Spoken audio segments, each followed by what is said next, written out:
Hello students, welcome to Kanishka coaching classes.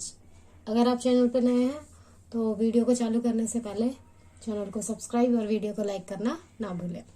देखिए, हमारा topic चल रहा था कॉस्ट ऑफ प्रोडक्शन, जिसमें हमने टाइप्स ऑफ जो था कॉस्ट वो पढ़ रहे थे। उसमें से कुछ कॉस्ट हमने कवर कर ली थी। आगे कंटिन्यू करते हैं जो अल्पकालीन जो समय अवधि होती है उसके हिसाब से। तो देखिए, फर्स्ट थी हमारी उसमें कुल स्थिर लागत, कुल परिवर्तनशील लागत और कुल लागत। ये तीन हमने पढ़ ली थी। उसके बाद फोर्थ है औसत स्थिर लागत। अल्पकालीन कुल स्थिर लागतों में कुल उत्पत्ति मात्रा का भाग देने से औसत स्थिर लागतें प्राप्त होती है। देखिए क्या बताया, जैसे हमने जिस भी बच्चे को समझ में आ गया था कि औसत नहीं कि कुल स्थिर लागत किसे कहते हैं, कुल परिवर्तनशील लागत किसे कहते हैं और कुल लागत किसे कहते हैं, उसे आसानी से सभी लागतें समझ में आ जाएंगी। तो क्या कहा, अल्पकाल में जो अपनी कुल स्थिर लागत जो होती है उस कुल स्थिर लागत में जितना भी आपने प्रोडक्शन किया है उस प्रोडक्शन की जो क्वांटिटी है उस क्वांटिटी को आप क्या कर दोगे, डिवाइड दे दोगे, यानी कि भाग दे दोगे, तो आपकी क्या निकल के आ जाएगी, औसत स्थिर लागत प्राप्त हो जाएगी आपको। तो एक तरीके से हम क्या कह सकते हैं, औसत स्थिर लागत क्या है, कुल जो आपकी स्थिर लागत है उसमें कुल उत्पत्ति मात्रा यानी कि आउटपुट का भाग देने पर जो हमें प्राप्त होता है उसको हम क्या कहते हैं, औसत स्थिर लागत कहते हैं। देखिए एक बार फिर से कि अल्पकालीन कुल स्थिर लागतों में कुल उत्पत्ति मात्रा का भाग देने पर जो हमें प्राप्त होता है उसे हम क्या कहते हैं, औसत स्थिर लागत कहते हैं।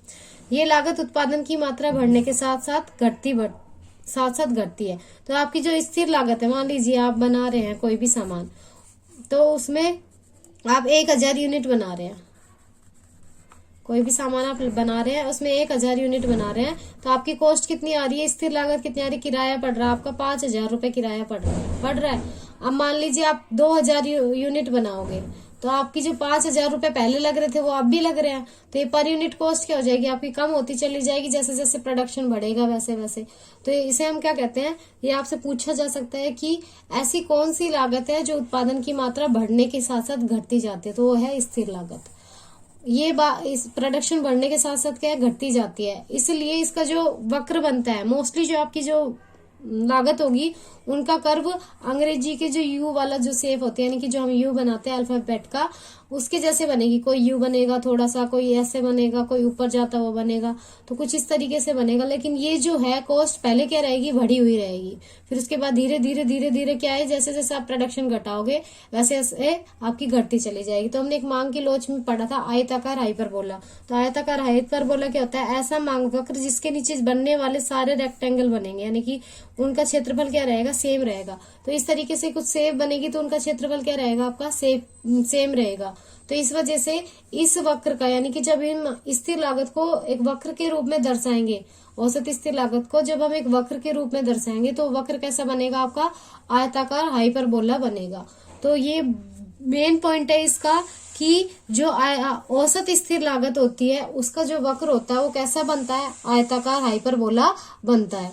तो देखिए औसत स्थिर लागत की जो फॉर्मूला है किस तरीके से निकालेंगे, जैसे अभी मैंने बताया एवरेज फिक्स कॉस्ट क्या होती है, टोटल फिक्स कॉस्ट, यानी कि कितने आपकी टोटल फिक्स कॉस्ट लग रही है वो डिवाइड क्या कर दो आप, क्वांटिटी जितनी भी आपने प्रोडक्शन किया उसकी क्वांटिटी, या फिर उसको हम क्या कहते हैं, आउटपुट कहते हैं, फिर उत्पत्ति मात्रा भी कहते हैं। अगर हिंदी में लिखोगे तो क्या लिखोगे, कुल स्थिर लागत बटे में उत्पत्ति की मात्रा। तो इस तरीके से क्या है, आपकी औसत स्थिर लागत कंप्लीट होती है। आगे देखिए नेक्स्ट कौन सी आपकी औसत परिवर्तनशील या फिर परिवर्ती लागत है। जिस तरीके से आपने परिवर्तनशील लागत पढ़ी उसी तरीके से क्या है, परिवर्तनशील लागत का एवरेज निकाल के क्या कर लोगे आप, एवरेज पर जो है वेरिएबल कॉस्ट निकाल लोगे। तो देखिए अल्पकालीन कुल लागत क्या होती है आपकी, अल्पकालीन कुल परिवर्ती लागतों में कुल उत्पत्ति मात्रा का भाग देने से, अल्पकालीन कुल परिवर्ती लागतों में कुल उत्पत्ति मात्रा का भाग देने से औसत परिवर्ती या परिवर्तनशील लागतें प्राप्त होती है। यानी कि जो आपने परिवर्तनशील लागत निकाली थी कुल, उस परिवर्तनशील लागत में क्या कर दो, आपने जो भी क्वांटिटी आपने या जो भी आउटपुट आपने तैयार किया उसका भाग दे दोगे तो क्या आ जाएगा, आपको औसत परिवर्ती लागत प्राप्त हो जाएगी। अब देखिए जैसे कि आपकी जो औसत स्थिर लागत है वो उत्पादन बढ़ने के साथ साथ क्या है, घटता चला जाता है। सेम उसी तरीके से क्या है, जैसे जैसे उत्पादन में आपकी वृद्धि होती है बड़े पैमाने पर क्रय विक्रय में किफायतें मिलती है, यानी कि उत्पादन में वृद्धि होगी तो आपका क्या होगा, क्रय विक्रय क्या होगा, ज्यादा हो जाएगा, जिससे एक बिंदु के पश्चात क्या होगा, एबीसी यानी कि एवरेज वेरिएबल कॉस्ट आपकी घटने लगती है और एक बिंदु पर न्यूनतम हो जाती है। और एक बिंदु ऐसा होता है कि ये क्या आ जाती है, न्यूनतम आ जाती है और इसके पश्चात उत्पादन वृद्धि के साथ साथ बढ़ने लगती है। फिर जैसे जैसे आपका उत्पादन बढ़ता है वैसे वैसे क्या है, ये बढ़ने लगती है। तो इसका शेप जो बनेगी वो कैसी बनेगी, यू शेप में बनेगी। ठीक है, अभी जस्ट बताया मोस्टली जो होती है वो क्या बनता है, यू शेप में होती है, लेकिन जो आपका औसत स्थिर लागत है वो कैसा बनता है, आयताकार हाइपरबोला में बनता है। अब फॉर्मूले के रूप में हम लिखना चाहे एबीसी को किस तरीके से लिखेंगे, टोटल वेरिएबल कॉस्ट डिवाइड में टोटल आउटपुट या फिर क्वांटिटी। अगर हिंदी में लिखना चाहेंगे तो कैसे लिखेंगे, कुल परिवर्तनशील लागत बटे में उत्पत्ति मात्रा। इस तरीके से हम क्या कर सकते हैं, एवरेज वेरिएबल कॉस्ट का फॉर्मूला हिंदी में लिख सकते हैं ना कि औसत परिवर्ती लागत बराबर कुल परिवर्तनशील लागत डिवाइड में उत्पत्ति मात्रा। इसके बाद देखिए थर्ड आता है हमारा सीमांत लागत। सीमांत लागत से पहले हम पढ़ लेते हैं एक औसत लागत, जो इनका ही रूप होती है औसत का, एवरेज का। तो औसत लागत क्या है, अल्पकालीन कुल लागत में, यानी कि आपने जो टोटल कॉस्ट निकाली, आपके प्रोडक्शन में जितना भी लागत लग रही है उस लागत में आपने जितनी क्वांटिटी आपने उत्पादित की है उस उत्पादित की गई मात्रा का भाग लगाने से क्या मिल जाएगी, आपको औसत लागत मिल जाएगी।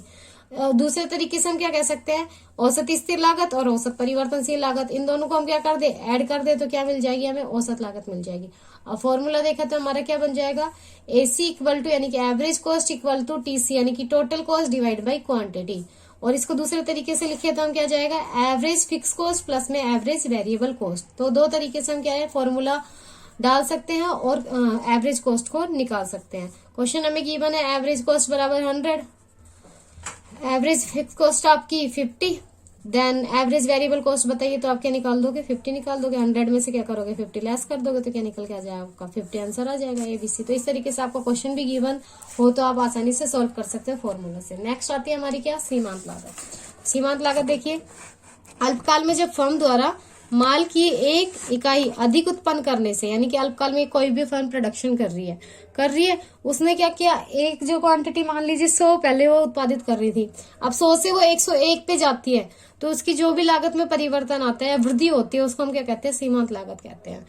अल्पकाल में जब फर्म द्वारा माल की एक इकाई अधिक उत्पन्न करने से कुल लागत में, यानी कि टोटल कॉस्ट में जो भी चेंज आता है वो क्या, जो वृद्धि होती है उससे सीमांत लागत कहते हैं। जैसे मान लीजिए 100 आप क्या कर रहे हो, यूनिट आप प्रोडक्शन कर रहे हो, 100 यूनिट का आप प्रोडक्शन कर रहे हो तो आपकी लागत कितनी आ रही है, 1000 आ रही है। ठीक है, और जैसे ही आपने 101 यूनिट पैदा करनी शुरू कर दिया, यानी कि प्रोडक्शन आपने क्या कर दिया, 1 यूनिट से बढ़ा दिया, तो आपकी जो प्रोडक्शन में जो कॉस्ट में जो अंतर आया वो कितना आ गया, 1500 रुपए आ गया, यानी कि 1000 से कितने हो गए, 1500। ये 500 रुपए का चेंज आया, क्या कहलाता है आपका, सीमांत लागत कहलाती है। तो इस तरीके से हम सीमांत लागत को लिख सकते हैं। आगे देखिए एमसी क्या होती है, फॉर्मूले के रूप में लिखेंगे तो चेंज इन टीसी, कितना प्रोडक्शन आपने चेंज किया, तो ये आपने चेंज किया 100 से 101, तो 1 यूनिट का हो गया।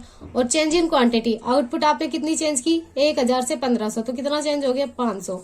तो आप चेंज इन टीसी कितना आपका 500 और क्वांटिटी कितनी चेंज हुई 1, तो आपकी सीमांत जो लागत है वो कितनी आ जाएगी, 500। इस तरीके से आप क्या कर सकते हो, सीमांत लागत, औसत लागत और औसत स्थिर लागत, औसत परिवर्तनशील लागत, ये सब आप निकाल सकते हो बाय फॉर्मूले से। अगर आपको क्वेश्चन गिवन हो तो भी आप इजीली क्या कर सकते हो, उनको सोल्व कर सकते हो। तो हमने कितनी लागत पढ़ ली अल्पकालीन के हिसाब से, परिवर्तनशील लागत, स्थिर लागत, कुल लागत, औसत स्थिर लागत, औसत परिवर्तनशील लागत, औसत लागत और सीमांत लागत। इस तरीके से हमने 7 लागतें पढ़ ली है जो आपके एग्जाम के पॉइंट ऑफ व्यू से बहुत ज्यादा जरूरी है। आगे हम कंटिन्यू करेंगे दीर्घकालीन लागत को और जो आपकी औसत लागत और सीमांत लागत है उनमें संबंध को, जो बहुत बार आपकी परीक्षा में पूछा गया है कि औसत लागत और सीमांत लागत में क्या समानता है, क्या इनमें आपसे आपस के गुण जो मिलते हैं, तो वो करेंगे हम अगली वीडियो में। आज सिर्फ इतना ही करेंगे, क्योंकि अच्छा पढ़ो कम पढ़ो वो ज्यादा जरूरी है, ये नहीं कि पढ़ते रहो और अच्छा नहीं पढ़ो, तो वो ज्यादा जरूरी नहीं है। तो आज के लिए इतना ही, थैंक यू।